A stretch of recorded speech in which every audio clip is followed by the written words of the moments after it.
तो आज हमारा क्लास 12 फिजिक्स का न्यू चैप्टर जो है क्या है, व्यतिकरण है। व्यतिकरण के जो क्या है हमारे इम्पोर्टेंट हेडिंग है। तो ये सब इम्पोर्टेंट हेडिंग है जो इस चैप्टर के अंदर क्या है मिलेंगे हम लोग को। तो हम लोग इस के बारे में क्या करेंगे, इस चैप्टर में चर्चा करेंगे। तो आइए चलते हैं चर्चा करने। तो हमारा पहला हेडिंग है व्यतिकरण। व्यतिकरण में हमारा बताया गया है कि जब एक ही आवृत्ति की दो तरंगें किसी माध्यम में आगे बढ़ती हैं तो उनके अध्यारोपण से माध्यम के कुछ बिंदुओं पर परिणामी तीव्रता का मान अधिक तथा कुछ बिंदुओं पर परिणामी तीव्रता का मान कम हो जाता है।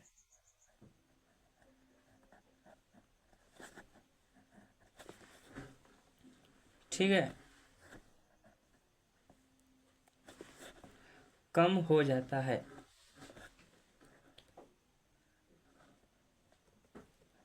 परिणामी पर तीव्रता का मान अधिक तथा कुछ बिंदुओं पर परिणामी तीव्रता का मान कम पाया जाता है। कम पाया जाता है। ठीक है, तो प्रकाश की इसी घटना को हम क्या कहते हैं, व्यतिकरण कहते हैं।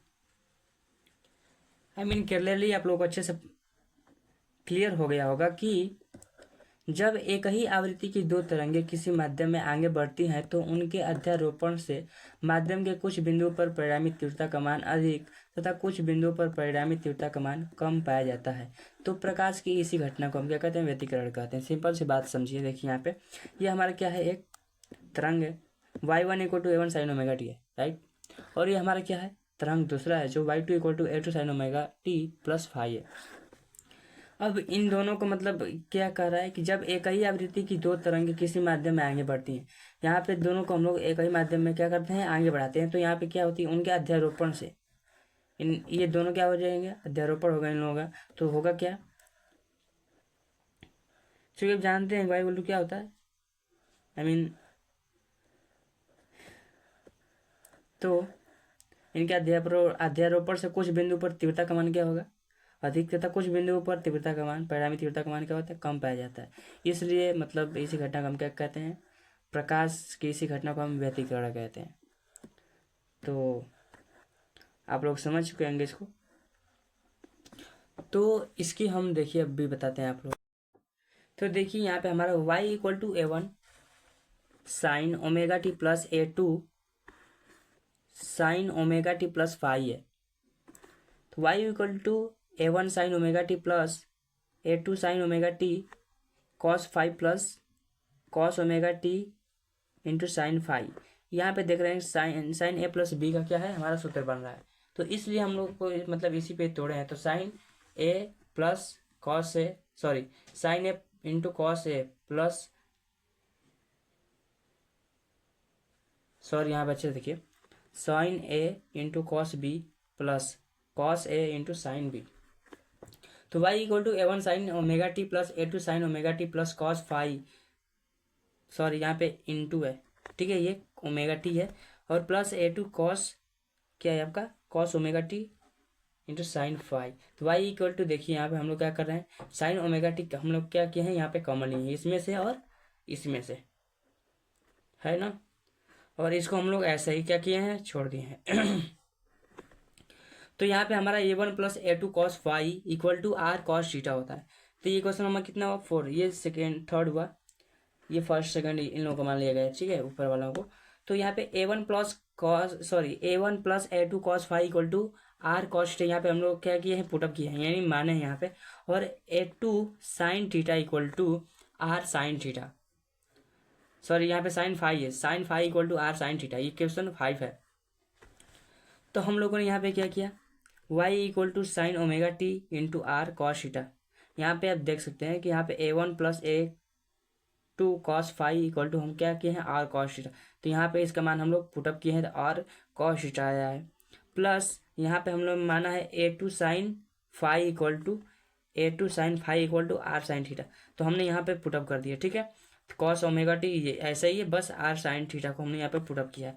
तो y = यहाँ पे देखिए, ये दोनों में r क्या है, कॉमन है। तो r हमने कॉमन लिया, r कॉमन लेने के बाद sine omega T into cos theta plus cos omega T into sine theta होता है, ठीक है।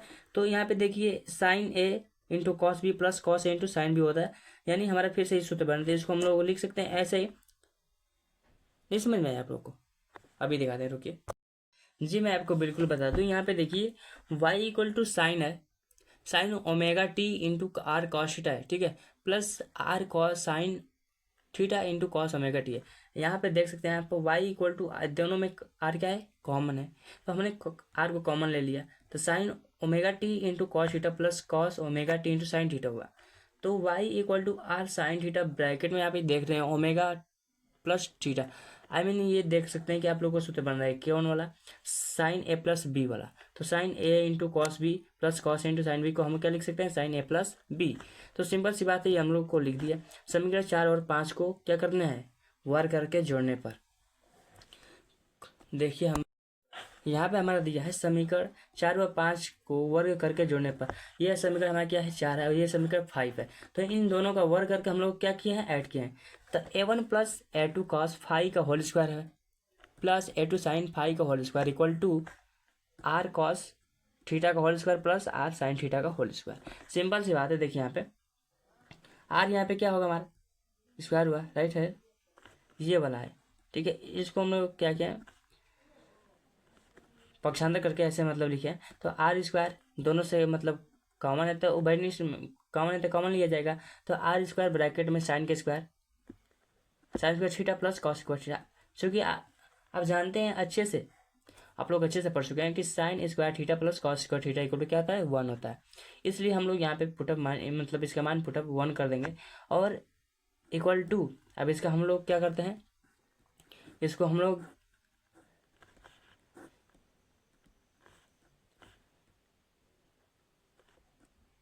a1 का स्क्वायर प्लस a2 का square cos square 5 plus 2a1 a2 cos 5, और ये है प्लस a2 का स्क्वायर साइन 5 के स्क्वायर।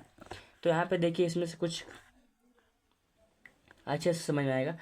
आर के स्क्वायर इक्वल टू a1 के स्क्वायर प्लस a2 का स्क्वायर, a2 के स्क्वायर और a2 का स्क्वायर, ये दोनों कॉमन है, तो इसमें से दोनों को कॉमन लिया जाएगा।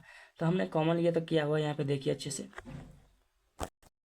कॉमन लेने के बाद हम लोग को ये हुआ कि हम लोगों ने यहाँ पे a2 कॉमन लिया, तो sine square 5 plus cos square 5, ये हमारे क्या हुआ, अब जानते हैं कि इसका मान कितना होगा, 1 होगा, और प्लस है 2a1 a2 cos 5, ये वाला है, ठीक है। तो हमने यहाँ पर रख दिया cos 5 को। तो यहाँ पे देखिए इसका मान 1 होगा, तो इसका मान 1 रख देंगे। तो r का स्क्वायर इक्वल टू a1 का स्क्वायर प्लस a2 का square plus 2a1 a2 cos 5, ठीक है, cos 5 हुआ, राइट। तो ये हमारा r इक्वल टू रूट में a1 का स्क्वायर प्लस a2 का square plus 2a1 a2 cos 5, ये हमारा वेयर r इक्वल टू, आपका मतलब है where r is the resultant amplitude, ये हमारा क्या है, r परिणामी आयाम है। तो यहाँ पे हम दिया है कि नेक्स्ट आगे चलते हैं। देखिए यहाँ पे दिया for maximum amplitude equal cos 5 equal to 1, यानी 5 इक्वल टू 0 डिग्री, ठीक है। इक्वेशन 6 में पुटअप करने पर, तो आर मैक्स यानी r max equal to root में a1 का स्क्वायर प्लस a2 का square plus 2a1 a2 cos 0 degree. तो कॉस 0 का मान कितना होता है, 1 होता है।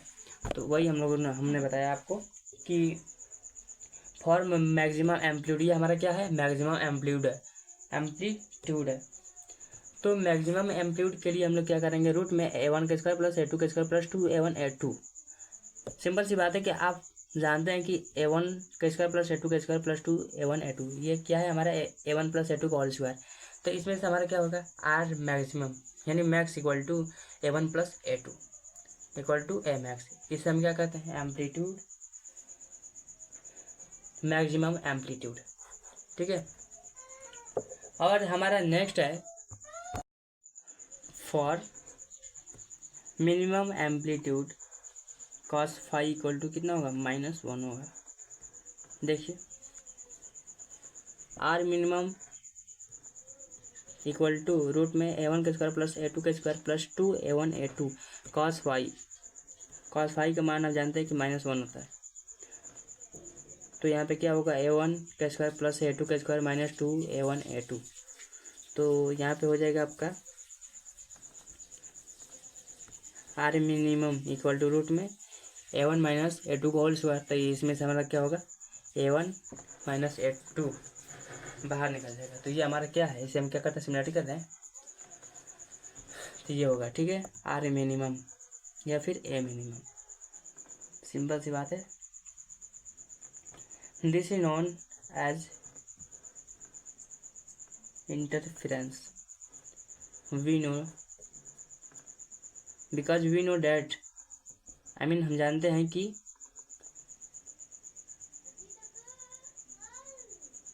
इंटरफेरेंस व्यतिकरण डिस्ट्रैक्शन आई प्रोपोर्शनल ए का स्क्वायर, यानी जो आयाम होता है हमारा, ये हमारा क्या है, तीव्रता है। तो जो हमारा तीव्रता है प्रोपोर्शनल होता है किसके, ए के स्क्वायर का। तो ए इक्वल टू के ए का स्क्वायर, तो ए का square equal to I by K. पहली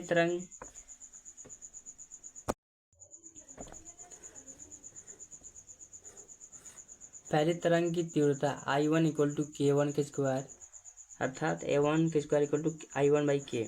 और दूसरी तरंग की तीव्रता I2 इक्वल टू KA2 का स्क्वायर, A2 का square equal to I2 by के। दोनों तरंगों की अध्यारोपण के बाद तीव्रता I equal to K R के square, R square equal to I by K, because phi equal to 0 degree. R के स्क्वायर इक्वल टू A1 का स्क्वायर प्लस A2 का square plus 2A1 A2 cos phi, I by K equal to I1 by K plus I2 by K plus 2 into root में I1 by के into root में I2 by के।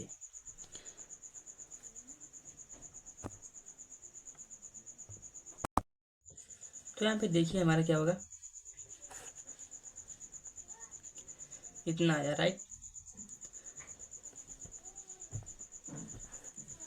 तो ये इसमें सभी से के कॉमन है, तो यहाँ पे कॉमन लिए गए थे, कैसे कैंसिल आउट हो गया। तो यहाँ पे I इक्वल टू I1 प्लस I2 प्लस 2 रूट में I1 इंटू रूट में I2। तो I इक्वल टू रूट में I1 प्लस रूट में I2 का क्या होगा, होल स्क्वायर होगा। चूँकि I इक्वल टू के ए का स्क्वायर, तो I max equal to K A max, और I मैक्स इक्वल टू के ब्रैकेट में A1 प्लस A2 का होल स्क्वायर। तो यहाँ पे दिया है आर मिनिमम के ए मिनिमम, अर्थात I minimum equal to K A1 का सिमिलरिटी A2 का स्क्वायर। तो यहाँ पे r max by r minimum equal to के से के कैंसिल आउट हो जाएगा, A1 प्लस A2 का whole square by A1 similarity A2 का होल स्क्वायर। तो यहाँ पे I max by I minimum equal to A1 plus A2 by A minus A2 का whole square. I by K equal to I1 by K plus I2 by K plus 2 root में I1 by के into root में I2 by के cos phi. तो आई by K equal to I by के bracket में I1 प्लस I2 minus 2 I1 root में I2। क्योंकि I इक्वल टू के का स्क्वायर, तो आई minimum equal to K a minimum का square, I minimum equal to K A1 similarity A2 के। इसको हम लोग लिख सकते हैं, राइट। तरंगों के तीव्रता का अनुपात आयाम के रूप में I max by I minimum equal to A1 plus A2 by A1 similarity A2 का होल स्क्वायर। और तरंगों के तीव्रता का अनुपात तीव्रता के रूप में I max by I minimum equal to root में I1 प्लस रूट में I2 बाई रूट में I1 सिमिलरिटी राइट में I2 का होल स्क्वायर, ठीक है। हमारा अगला हेडिंग है कि समपोषी व्यतिकरण, यानी समपोषी व्यतिकरण कहते हैं जब एक ही आवृत्ति के दो तरंगे माध्यम में आगे बढ़ती हैं तो उनकी अध्यारोपण से जिन जिन बिंदुओं पर आयाम का मान अधिक होगा उन बिंदुओं पर तीव्रता का मान भी अधिक होगा। इसी स्थिति को समपोषी व्यतिकरण कहते हैं। समपोषी व्यतिकरण के लिए कलांतर का मान phi equal to 0,2 pi 4 pi 6 pi 8 pi dot dot dot. Phi equal to हमारा क्या है 2m पाई है, क्या है 2m पाई, ठीक है। तो यहाँ पे जहाँ m इक्वल टू क्या है 0 1 2 3 4 5 6 डॉट डॉट इन्फिनिटी तक। हमारा नेक्स्ट है पथांतर delta x by x equal to 0, lambda 2 lambda 3 lambda 4 lambda 5 lambda dot dot dot, और एक्स इक्वल टू क्या है एम लेमडा। यानी जहाँ m equal to 0, 1, 2, 3, 4, 5 dot dot dot dot सब इन्फिनिटी तक चलता है, ठीक है। मैं आप लोगों को बता दूं कि पथांतर डेल्टा एक्स बाई एक्स तरंगों के पथों की अंतर को पथांतर कहते हैं। पथांतर कोई पथांतर किसे कहते हैं भाई? सिंपल सी बात है कि तरंगों के पथों के अंतर को हम पथांतर कहते हैं। और हमारा अगला हेडिंग है विनाशी व्यतिकरण, यानी जब एक ही आवृत्ति की दो तरंगे माध्यम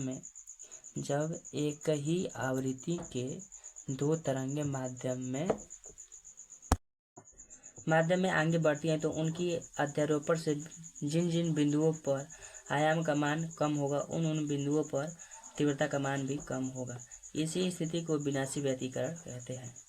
विनाशी व्यतिकरण के लिए कलांतर का मान phi equal to pi 3 pi 5 pi 7 pi dot dot dot.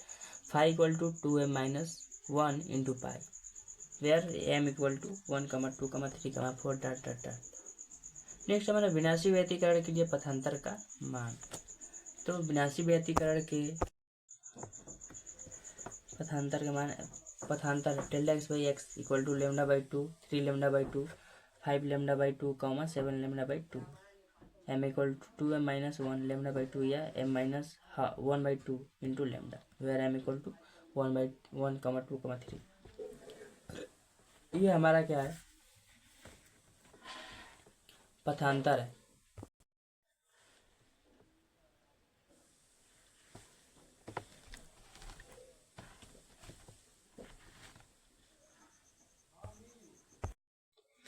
ये हमारा पथांतर कलांतर तथा तरंग दैर्ध्य में संबंध है। तो delta phi equal to 2 pi into delta x by lambda, या फिर phi equal to 2 pi into x by lambda है हमारा, ठीक है। आई आप लोग को अच्छे से क्लियर हो गया होगा। तो चलते हैं नेक्स्ट टॉपिक पे। यंग का व्यतिकरण संबंधी नियम। एक ही आवृत्ति की दो तरंगे एक ही प्रकाश स्रोत से निकलती हैं तो माध्यम के कुछ बिंदुओं पर तीव्रता का मान अधिक तथा कुछ बिंदुओं पर तीव्रता का मान कम पाया जाता है। प्रकाश की इसी घटना को यंग का व्यतिकरण संबंधी नियम कहते हैं। अच्छे समझिए इसको। दिया है कि एक ही आवृत्ति की दो तरंगे एक ही प्रकाश स्रोत से निकलती हैं तो माध्यम के कुछ बिंदुओं पर तीव्रता का मान अधिक तथा कुछ बिंदुओं पर तीव्रता का मान कम पाया जाता है। प्रकाश की इसी घटना को हम क्या कहते हैं? यंग का व्यतिकरण संबंधी नियम कहते हैं। हमारा अगला है कि यंग के नियम की व्याख्या कीजिए। तो इसमें दिया है कि यंग ने अपनी व्यतिकरण संबंधी नियम में तीन पर्दों को एक निश्चित दूरी पर व्यवस्थित करके रख दिए। इन तीनों पर्दों में से पहले पर्दे के ठीक पीछे एक बिंदुवत प्रकाश स्रोत को रखा। चूंकि पहले पर्दे में एक छिद्र S तथा दूसरे पर्दे में दो छिद्र S1 व S2 तथा तीसरे पर्दे में कोई छिद्र नहीं था। इसलिए को अच्छे से इसको हम समझाते हैं आप लोगों को। आइए, तो ये रहा हमारा बिंदुवत स्रोत। इसमें तीन पर्दा लिया गया, 1, 2 और ये रहा तीसरा 3। पहले वाले पर्दे में पहला मतलब एक छेद है S जिसका नाम एक S है, और दूसरे वाले पर्दे में दो छिद्र है जो S1 और S2 है, और तीसरे वाले पर्दे में कोई भी छिद्र नहीं किया गया है। तो यही बताया गया है आपको, जब बिंदुवत प्रकाश स्रोत से एक विच्छिन्न तरंग, अपूर्ण तरंग तथा अविच्छिन्न तरंग, पूर्ण तरंग को माध्यम से में संचरित किया जाता है तो दोनों तरंगे गोलीय तरंगार विच्छिन्न तरंग का मतलब समझिए, ये जो हमारा रेड कलर से जो लाइनिंग बनाई गई है ये क्या है? हमारा विच्छिन्न तरंग है। और अविच्छिन्न तरंग यानी पूर्ण तरंग, ये एक ही है ये जो नीली यानी ब्लू कलर वाली जो पेंट से बनाया गया है ये है। तो यही बताया गया है कि दोनों तरंगे गोलीय तरंगार्घ के रूप में आगे बढ़ती हैं। ये जो है दोनों तरंगार्घ क्या है, गोलीय तरंगार्घ, गोलीय तरंगार्घ के रूप में आगे बढ़ती हैं। और प्रथम पर्दे से क्या होती है, प्रथम पर्दे का नाम एम है, तो एम से क्या होती है, टकराती हैं। तो जब टकराती हैं, चूंकि प्रथम पर्दे में जो छिद्र है वह एक नए तरंग स्रोत की कार्य मतलब स्रोत का कार्य करने लगता है। ये जो छिद्र है यह नए तरंग स्रोत का कार्य करने लगता है। देखिए जैसे यहाँ प्रकाश जाएगा तो यहाँ सिंपल सी बात है कि पर्दा है तो यहाँ पे क्या होगा, टकराएगा, तो ये छिद्र होगा उसमें से क्या होगा, बाहर निकलेगा। तो जो बाहर निकलेगा वहां से क्या होगा, एक नए तरंग स्रोत का निर्माण होगा। तो यही बताया गया है कि यहाँ पे नए तरंग स्रोत कार्य मतलब करेगा। अतः वहां से नई तरंगे गोलीय रूप में दूसरे पर्दे एन से टकराती हैं और यहाँ से जो तरंगे निकलती हैं वो इस प्रकार से निकलती हैं और दूसरे पर्दे यानी एन पर क्या होती हैं, टकराती हैं। तो एन पे जो टकराती हैं तो टकराने के पश्चात देखिए यहाँ पे दो छिद्र हैं S1 और S2। तो दूसरे पर्दों के दोनों छिद्रों से विच्छिन्न तथा अविच्छिन्न तरंग माध्यम में आगे बढ़ती है। तो उस समय किसी किसी किसी बिंदु पर देखिए यहाँ पे यह है आपका विच्छिन्न तरंग और यह है अविच्छिन्न तरंग, यानी अपूर्ण तरंग है और ये पूर्ण तरंग है। तो ये क्या होता है कि अब आगे बढ़ता है, ठीक है। तो आगे बढ़ने के पश्चात क्या होता है कि किसी किसी बिंदुओं पर क्या होता है, दोनों विच्छिन्न तरंग या दोनों अविच्छिन्न तरंग, यानी किसी किसी बिंदुओं पर दोनों जो अविच्छिन्न है, क्या है अविच्छिन्न, ये पूर्ण तरंगे जो ब्लू कलर वाली है उसे हम अविच्छिन्न या फिर पूर्ण तरंग भी कह सकते हैं। और जो रेड कलर वाली है उसे हम अपूर्ण या फिर विच्छिन्न तरंग कहेंगे, ठीक है। तो एक दूसरे को क्या होती हैं, काटती हैं। देखिए यहाँ पे दोनों पूर्ण तरंगे काट रही हैं एक दूसरे को, यहाँ पे दोनों एक दूसरे को अपूर्ण तरंगे काट रही हैं और यहाँ पे एक अपूर्ण तरंग है और एक पूर्ण तरंग है, ये जो एक दूसरे को काट रही हैं। तो यही बताया गया है, काटती हैं। तो जब विच्छिन्न तरंग अविच्छिन्न तरंगों को जिस बिंदु पर काटती है वहां पर आयाम का मान कम हो जाता है। यानी जब विच्छिन्न तरंग, ये जो तरंगे हैं रेड कलर वाली, ठीक है, नीले ब्लू कलर वाली रेड मतलब लाइन को क्या करती हैं, काटती हैं, तो वहां पर आयाम का मान क्या होगा, कम होगा। ये जो और जिससे तीव्रता का मान भी कम हो जाता है, जिससे यहाँ पर क्या होगा, तीव्रता का मान भी कम हो जाएगा और उस बिंदु पर प्रकाश का मान कम या फिर अंधेरा होगा। समझ रहे हैं आप लोग को, आप लोग जब दो विच्छिन्न तरंग या फिर दो अविच्छिन्न तरंग एक दूसरे को जिस बिंदु पर काटती हैं वहां पर एक आयाम का मान अधिक पाया जाता है। वहां पर आयाम का क्या होता है, मान अधिक पाया जाता है। सिंपल सी बात समझिए, यहाँ पे देखिए, यहाँ पे दो अविच्छिन्न यानी अपूर्ण तरंग है और यहाँ पे दोनों पूर्ण तरंग है। तो इन बिंदुओं पर क्या होगा, तीव्रता का मान अधिक होगा और आयाम का मान भी अधिक होगा। तो उस बिंदु पर प्रकाश का मान भी ज्यादा यानी उजाला होगा। तो इसके बाद अधिकतम तीव्रता वाली और न्यूनतम तीव्रता वाली प्रकाश क्या होती है, तीसरे पर्दे पर। अधिकतम तीव्रता वाली तथा न्यूनतम तीव्रता वाली तीसरे पर्दे पर दीप्त फ्रिंज या फिर अदीप्त फ्रिंज के रूप में एकांतर क्रम में क्या होती हैं, व्यवस्थित हो जाती हैं। यानी अधिकतम तीव्रता तथा न्यूनतम तीव्रता वाली तीसरे क्या होती हैं, पर्दे पर दीप्त फ्रिंज या फिर अदीप्त फ्रिंज के रूप में एकांतरित यानी एकांतर क्रम में व्यवस्थित हो जाती हैं। तो यहाँ पे दिया गया कि जिन जिन बिंदुओं पर तीव्रता का मान क्या होगा, अधिक होता है, उन बिंदुओं को मिलाने वाली काल्पनिक रेखाओं को परिस्पंद रेखाएं तथा, यहाँ पे अच्छे से समझिए इसको, that is very very importance. यानी जिन जिन बिंदुओं पर क्या होगा, तीव्रता का मान अधिक होगा या फिर आयाम का मान अधिक होगा, तो उन बिंदुओं को क्या होगा, मिलाने वाली काल्पनिक रेखाओं को हम क्या कहते हैं, परिस्पंद रेखाएं कहते हैं। ये बहुत क्या है, इंपॉर्टेंस है। इसको क्लियरली आप लोग अच्छे से समझिएगा और अच्छे से इसको मतलब क्लियरली ध्यान दीजिएगा कि जिन जिन बिंदुओं पर क्या होगा, तीव्रता का मान अधिक होगा। मान लीजिए हमारा क्या है, ये दोनों सेम है तरंग, तो यहाँ पे क्या होगा, तीव्रता का मान अधिक होगा और आयाम का मान भी अधिक होगा। और ये दोनों एक समान तरंग है तो यहाँ पर भी आयाम का मान और तीव्रता का मान अधिक होगा।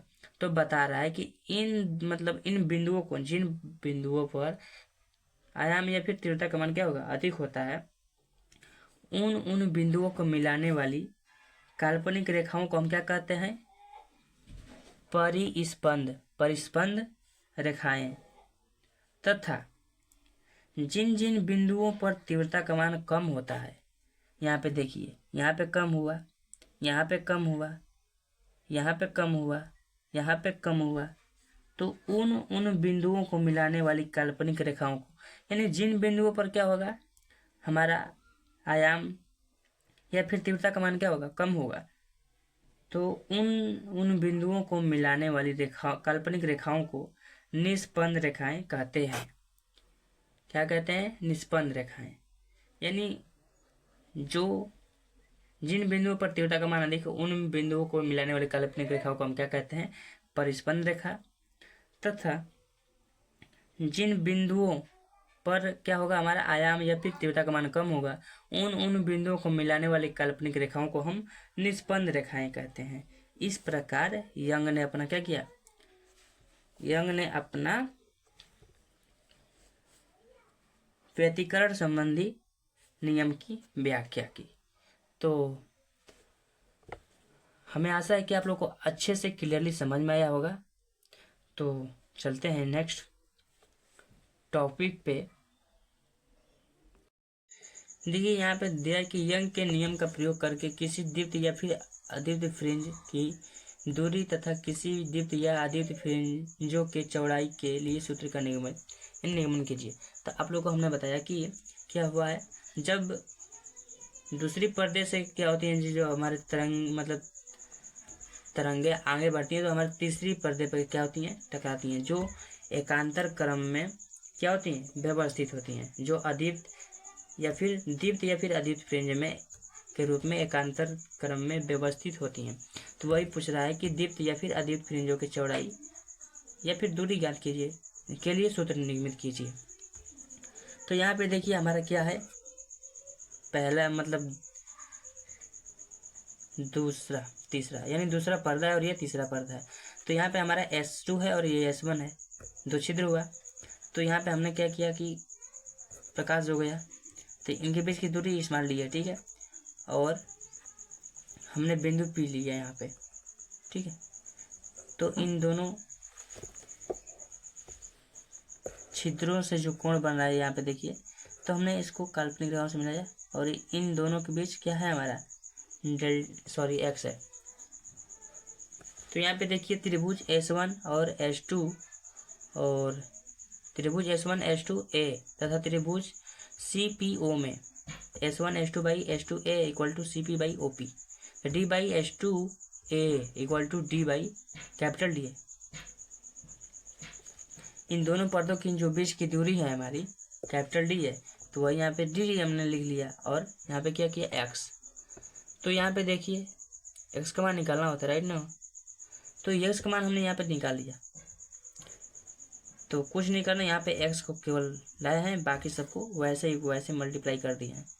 तो x को हमने यहाँ पर आया और d यहीं पे है, तो d इंटू H2A और d को हमने यहाँ पे नीचे मल्टीप्लाई कर दिया, सॉरी डिवाइड में भेज दिया।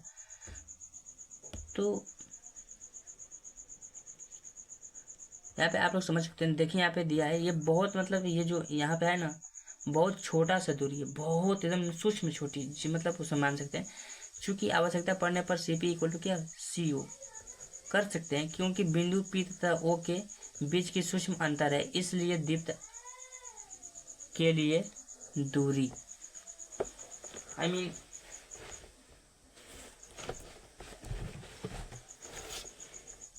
वेट दीप्त फ्रिंज के लिए दूरी XM equal to D into M lambda by small d। आप लोग को अच्छे से क्लियर हो गया होगा कि हो गया, राइट। तो ये हमारा हो गया।